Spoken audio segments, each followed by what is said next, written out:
Welcome back. If you're having a really bad day, there's plenty of things that'll make you feel better, but sleeping it off might not be one of them. What? Though it may be tempting to close your eyes and shut off the rest of the world, research suggests it'll only make things worse and even help the bad memories stick to your brain.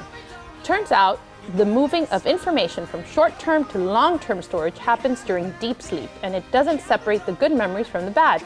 Study results showed most subjects could still recall unpleasant memories of disturbing images they'd seen after a night's sleep, meaning that sleeping on those bad vibes you have will counter any effort you make to forget them. Do you know that?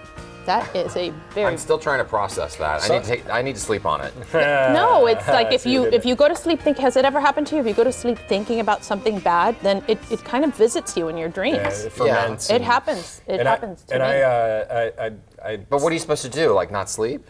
No, but I've done it where like I'm one of those people that like throws pillows and like swings and like, you know, in my sleep. Like I've woken up like I'm upside down in the bed and everything if I had a bad day. I think you should just think happy thoughts or just kind of, I don't know, watch Bruno Mars sing 24 Karat. That's why I usually... That'll get you in a good mood. That's why I've been putting on, I've either do the meditation, the Headspace stuff before I go to bed, or I put on like a podcast or something that just is mind-numbing or what. Like I'll put on a Phil Henry podcast that has no substance to it and I can just zone out. And that'll help you sleep. Just kind of shuts everything down. Yeah. And you wake up in a good mood.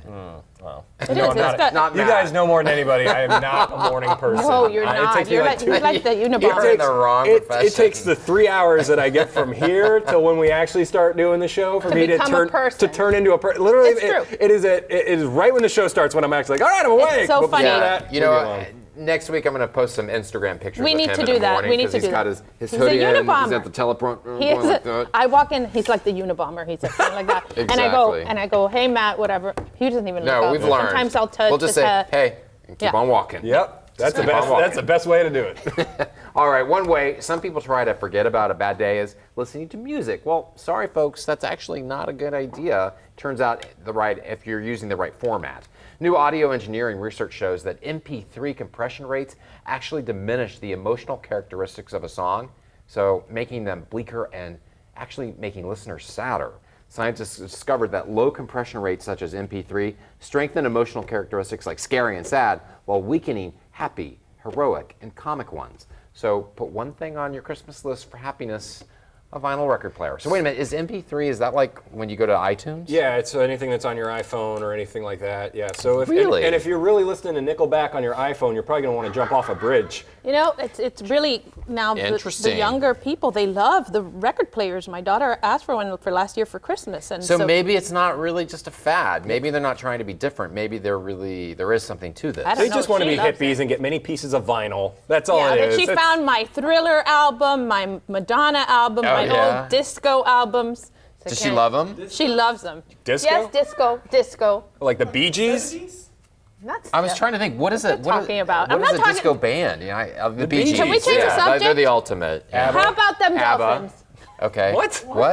I want to change the Dolphins subject. come from in this?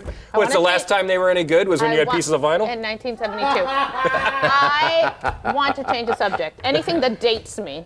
Okay, this is definitely not dating it. Well, virtual reality tries to make the transition into mainstream gaming. You got virtual reality? Is that no?